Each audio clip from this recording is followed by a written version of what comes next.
Hey, here's a quick tutorial on 3 ways you can get fast clicks and tangentially learn how to outward sucker punch. Theory. Just like recovery frames in fighting games, after you execute a sound, the muscles involved have to reset in some manner before you can use them again. I'll refer to this reset period as recovery time throughout the video. In beatboxing, there's basically 2 ways to make repeating a sound fast. The first way is to use pressure to reduce the recovery time of a sound.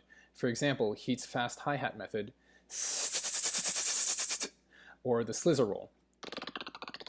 The second way is to alternate between 2 similar sounds dependent on different muscle groups so that one fills the recovery time gap of the other. For example, uvula clicks. Today we're going to focus on the second. Method 1. This method involves alternating between a tongue click and a uvula click, like what's used in Zero's click triplet. To learn this method, first learn inward TK. Next, reduce the inward breathing pressure so your tongue is free to move and you can curl the tip behind the alveolar ridge of your hard palate. Doing this should make you replace the inward hi-hat with a tongue click that uses the tip or bottom near the tip of your tongue against the post-alveolar slope of your hard palate and cause your throat to hollow slightly, turning the velar K into a uvula click. You can increase the inward breathing pressure again to go faster once you get used to the position.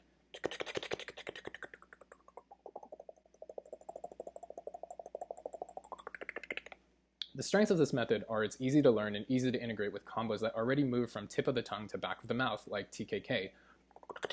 The weaknesses are, since you're relying on the uvula click, which seems to interrupt airflow, well, this version at least, you can't phonate without interruption. I've heard Elise uses this method, but I'm not sure. Method 2. This method involves alternating between a neutral click against your alveolar ridge and a clop, not necessarily hollow. To learn this method, first find the middle flex point of your tongue. This position is very useful for tons of sounds like inward click roll, so if you don't know it already, spend some time here. With your tongue slightly folded at the middle flex point, put the tip of your tongue on your alveolar ridge just behind your top front teeth. Close your mouth a bit to leave a small gap and do an exaggerated click so the bottom of your tongue hits the bottom of your mouth and you also get a clop. Notice how the front of your tongue sort of unhinges or unfolds around the flex point when you click. Next, do the same exaggerated click as before, but after getting the clop, bounce your tongue off the bottom of your mouth so the tip resets back on the alveolar ridge.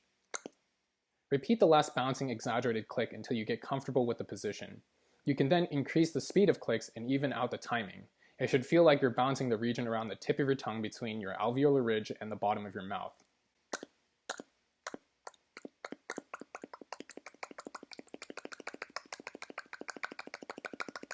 If you're having trouble with getting the front of your tongue to bounce back and forth, practice getting used to fluttering the front part of your tongue with the fold at the middle flex point as a hinge. The strength of this method is you can phonate without interruption. The weakness of this method is the clop can sometimes blend into the click, making it not sound like a fast repetition and more like this. Zeka maybe used this method on an IG post, but I'm not sure. Method 3. This method involves alternating between a back tongue click and a hard palatal smack with the back of your tongue. First, bend your tongue back and place the back of your tongue against the post-alveolar slope of your hard palate and do a click by pulling your tongue back towards your throat while lowering your lower jaw.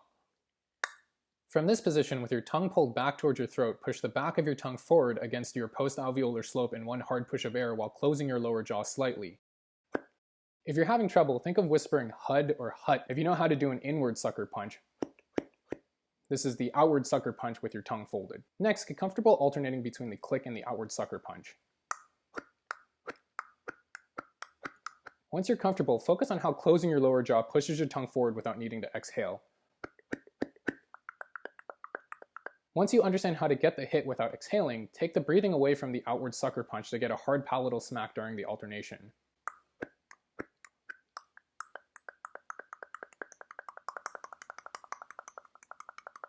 It's easier to get the step while alternating because the click sets up the starting position for the hard palatal smack. From this perspective, it'll be like you're doing many double clicks.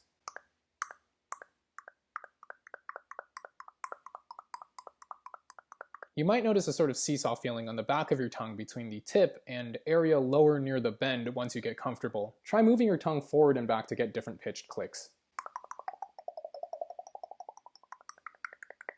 The strength of this method is you can phone it without interruption, and the two sounds are very similar, making the illusion of fast clicks more believable.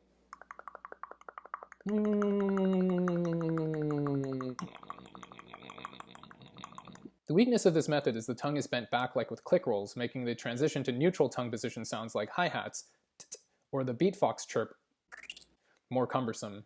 Is this the method Wawad and Dilo use?